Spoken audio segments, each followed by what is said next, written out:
Miqueias capítulo 7, a partir do versículo 1. Ai de mim, porque estou feito como as colheitas de frutos do verão, como os rabiscos da vindima.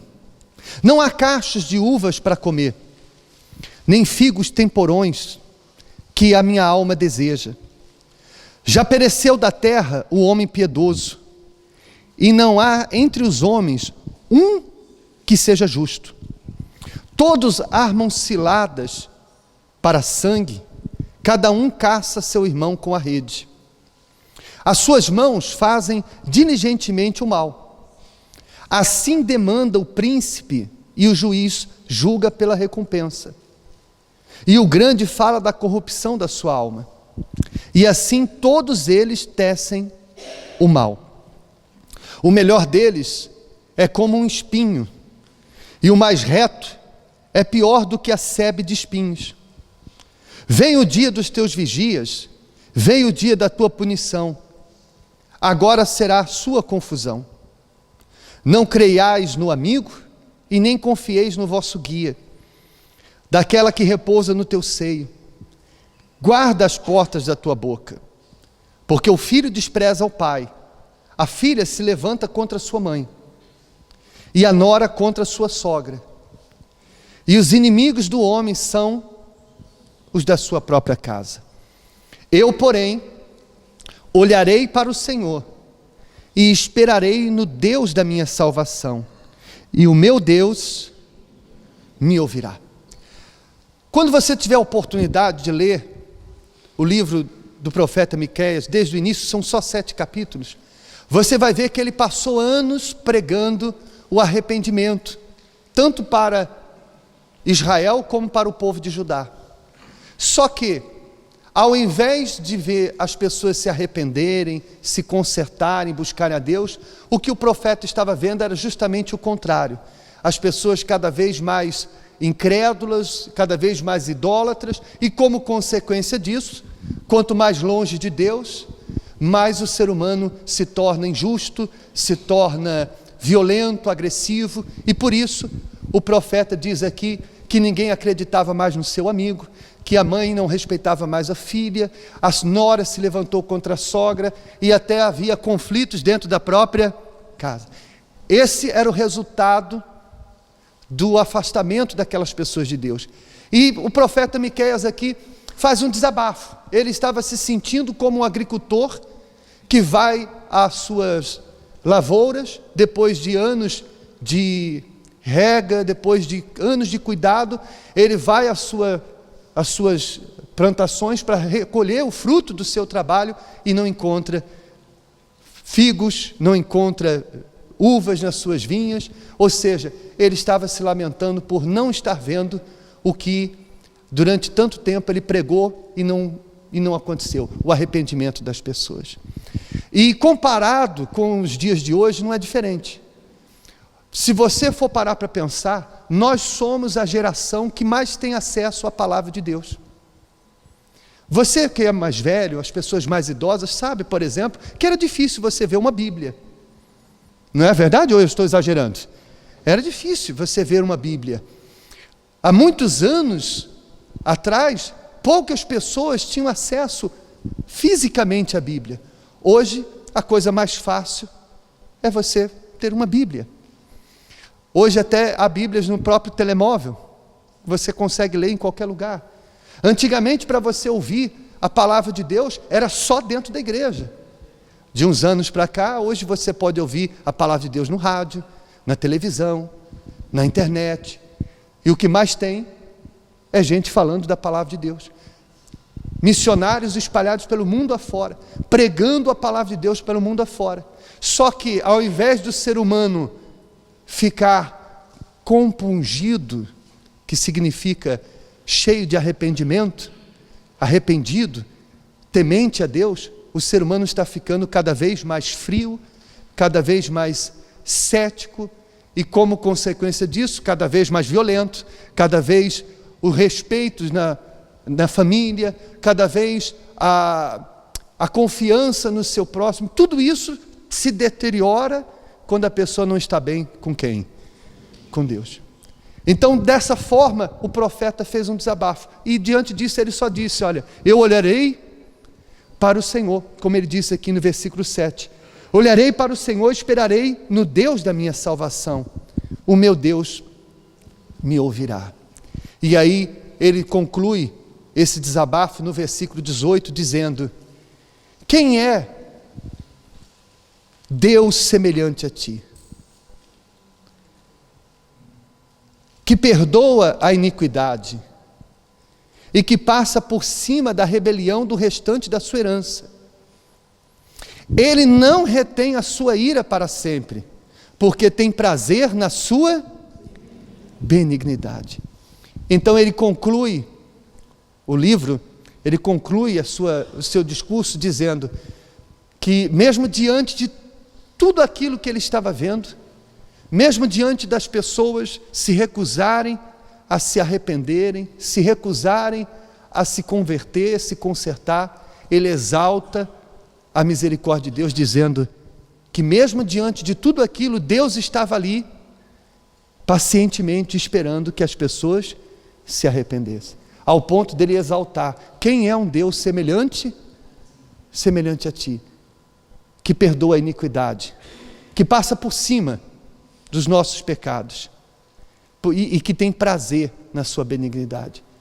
Deus, mesmo com toda aquela rejeição, mesmo com toda aquela rebeldia do povo, estava ali pronto, disposto ao quê? A perdoar. Como um pai que sempre está pronto para receber o filho arrependido, como alguém que ama e que está sempre pronto a perdoar o que quer que seja, para ter a pessoa que ama do seu lado. Deus, ele tem sido assim paciente. E se hoje o mundo já não está pior do que deveria estar, é porque Deus ainda tem sido misericordioso, paciente. Ele tem tido a paciência que outra pessoa não teria. Eu posso dizer isso para você. Às vezes, há pessoas, você viu ali no testemunho daquela senhora que ela disse que tinha horas que o pastor já não sabia mais, nem o pastor sabia mais o que falar. Não sabia mais o que dizer, porque certamente ele já tinha falado tudo. Mas ainda assim, às vezes, a pessoa pode estar ali, teve várias oportunidades, teve várias chances, mas Deus, ele tem prazer. Ele é um Deus misericordioso. Enganam-se as pessoas que pensam que Deus tem prazer em punir as pessoas, que Deus tem prazer em castigar as pessoas. Eu vejo muita gente, às vezes, justificando a sua incredulidade, o seu ceticismo, dizendo: se Deus existisse, por que o mundo estaria desse estado do jeito que está? Por que tantas crianças sofrem? Mas eu pergunto para você, é Deus quem está por trás de tudo isso? Alguém pode dizer: mas Deus permite. O que é que você quer que Deus ele faça, que ele já não tenha feito, para que isso tudo não acontecesse? O que é que, se você fosse Deus, você faria, que Deus já não fez, para que tudo isso não acontecesse? Tudo que está acontecendo é por vontade e consequência das próprias atitudes do ser humano. Mas Deus está ali pacientemente. Imagine, por exemplo, uma mulher como essa que nós vimos aqui, que disse que ficou 10 anos sem falar com Deus, porque culpava a Deus pela vida que ela própria escolheu viver.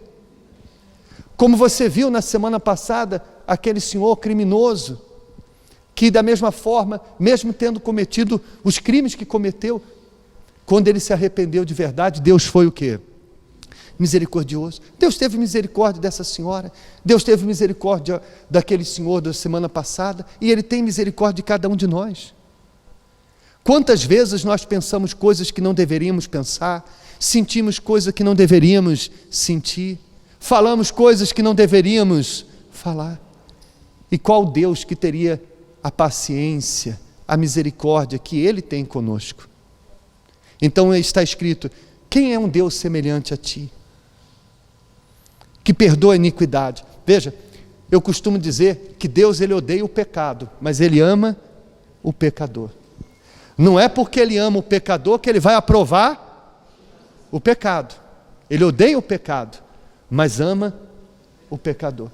Deus não tem prazer em condenar ninguém. O prazer de Deus está em salvar, em transformar.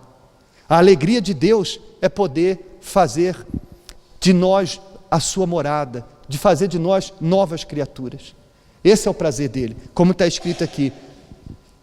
Porque ele tem prazer na sua benignidade. E aí no versículo 19 ele diz: tornará a apiedar-se de nós. Ou seja, ter piedade, ter misericórdia de nós. Que mais? Sujeitará as nossas iniquidades.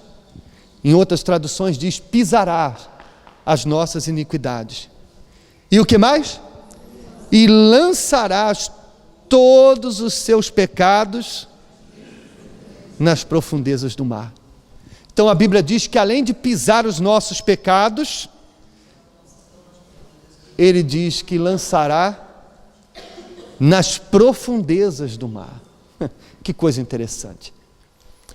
Eu estava comentando aqui pela manhã com as pessoas que o oceano, ele é tão vasto, tão grande, que os cientistas dizem que o ser humano conhece mais a superfície de Marte, na qual eles nunca tiveram lá presente.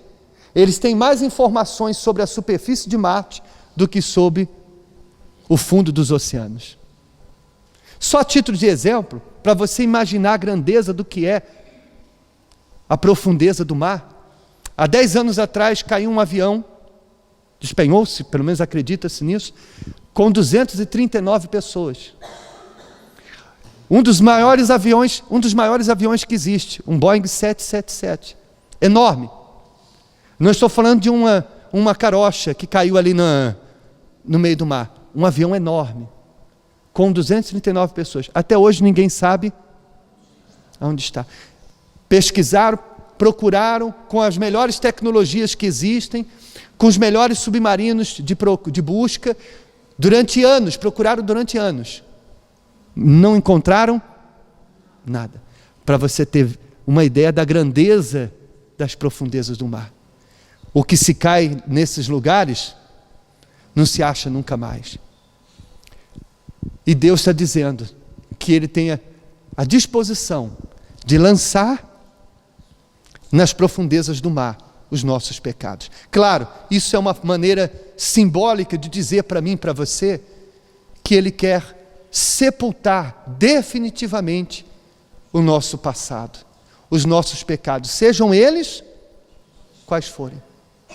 Quando aquela senhora do testemunho, ela rasgou as fotos do que ela era, é literalmente isso que Deus ele quer fazer: pisar o nosso passado e lançar nas profundezas do mar. Amém? Para você ter, só para que a gente possa concluir, em 2 Coríntios, no capítulo 5, no versículo 17, o apóstolo Paulo diz assim: assim que, se alguém está em Cristo, não é estar na igreja, é estar o quê? Há uma diferença enorme. Nem todos que estão na igreja estão em Cristo. Os que estão em Cristo, 2 Coríntios 5,17. Assim que, se alguém está em Cristo, nova criatura é. As coisas velhas já passaram, e eis que tudo se fez novo. Esse é o prazer de Deus. Ele quer transformar o seu casamento, Ele quer transformar a sua vida financeira, Ele quer curar e transformar a sua saúde, Ele quer transformar tudo, fazer tudo novo na sua vida. Mas Ele só pode fazer tudo novo depois que você já é uma nova criatura. Veja, a sequência é: primeiro, se alguém está em Cristo, é nova criatura. E aí depois diz: as coisas velhas já passaram e eis que tudo se fez novo. Essa é a lógica de Deus. É primeiro transformar você numa nova criatura, para depois transformar as coisas velhas da sua vida em coisas novas. Como Jesus disse: não se põe remendo novo em vestes velhas. Assim também, Deus não vai transformar a vida financeira de uma pessoa que ainda é a velha criatura. Isso pode acontecer, e já aconteceu inúmeras vezes, da pessoa vir somente a segunda-feira para prosperar e acabar prosperando, mas continua vazia, continua infeliz, tem dinheiro, mas não tem paz, tem dinheiro, mas não tem salvação. Já houve caso, e muitos casos, de pessoas que foram curadas e nunca nasceram de novo. O próprio Senhor Jesus passou por essa experiência quando curou 10 leprosos e apenas um permaneceu. Muitos vêm às terças-feiras, são curados. Hoje têm uma saúde nova, mas continuam tristes. Não estão mais tristes por causa da doença, mas continuam vazios, continuam tristes por outras razões. Porque a saúde é nova, mas a pessoa é a mesma velha pessoa. Agora, eu posso dizer para você que eu já vi pessoas, por onde eu passei, que ainda não prosperaram, estão lutando, mas ainda não prosperaram. Há pessoas que chegaram com diabetes, com alguns problemas de saúde mais simples, e que até hoje lutam, fazem corrente para a cura da diabetes, da cura da tensão alta, cura disso, cura daquilo, que até hoje ainda não foram curados. Não significa que nunca serão. Não foram curadas ainda. Há pessoas que estão lutando pela família, que seus familiares ainda não se converteram. Mas embora os seus familiares não se converteram, embora elas ainda não ficaram ricas, embora ainda não foram curadas como querem, mas já tem o Espírito Santo. E tem a paz, e tem a alegria que muitos que conquistaram tudo o que queriam não têm. Diga-se de passagem que o maior índice de suicídio não é entre os pobres, é entre os mais ricos. O número de pessoas com depressão entre os mais ricos é maior do que o pobre. Às vezes, coitado, nem tem tempo para pensar em quê? Em depressão. Desculpa eu falar dessa forma. Não é verdade, mas você não vê um trabalhador que acorda todos os dias 6 da manhã, vai para o trabalho, às vezes, coitado. Tem uma vida difícil, uma luta terrível, mas está lá. Enquanto que tem gente que tem tudo, dorme com a cabeça num travesseiro com pena de ganso, aquele colchão que só falta massagear ela, um quarto com um ar climatizado, mas não tem um pingo de sono, não tem paz. Está escrito em Isaías 48, versículo 22, se eu não me engano, o ímpio não tem paz, ele não tem paz. Pode ter a melhor família que todo mundo gostaria de ter, ao ponto dos vizinhos dizer, eu queria que meus filhos fossem como os seus. Você tem um marido maravilhoso, mas não está satisfeito, não tem paz. Às vezes eu vejo casos de pessoas que foram traídas, e elas chegam na gente e dizem assim, pastor, onde eu errei? O que é que eu fiz? Como se ela estivesse buscando nela a culpa do marido ou da esposa ter traído. Não. É o caráter da pessoa, não está na falta de carinho, na falta de atenção, está no caráter da pessoa. Porque você conhece mulheres, você conhece maridos que às vezes não têm um carinho, não têm respeito, mas são fiéis, são leais. E você certamente conhece gente que a esposa, o marido tratava com todo amor e carinho e que recebeu como recompensa uma traição. Mas sabe por quê? Porque o ser humano nunca vai estar satisfeito, nunca vai estar completo enquanto não for cheio do Espírito Santo. Sempre vai faltar alguma coisa. Então, por isso, o mais importante que Deus quer fazer na vida de um ser humano é pegar o passado dela, lançar no mar do esquecimento. E aí depois, passo a passo, fazer tudo novo na vida dela. Transformar. Agora que ela é uma nova criatura, fazer coisas novas acontecer na vida dela. Amém? Essa é a vontade de Deus. É isso que Deus espera, é isso que Deus tem prazer. E para que isso aconteça, o que é necessário? Basta você querer de todo o seu coração.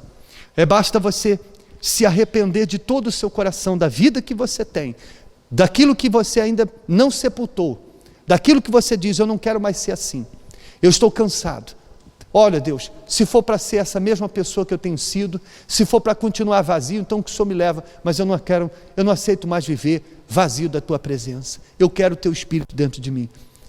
Então você pode ter certeza que Ele vai fazer, porque o prazer dele é fazer morada na vida do ser humano. Amém? Fiquem de pé, por favor, em nome de Jesus.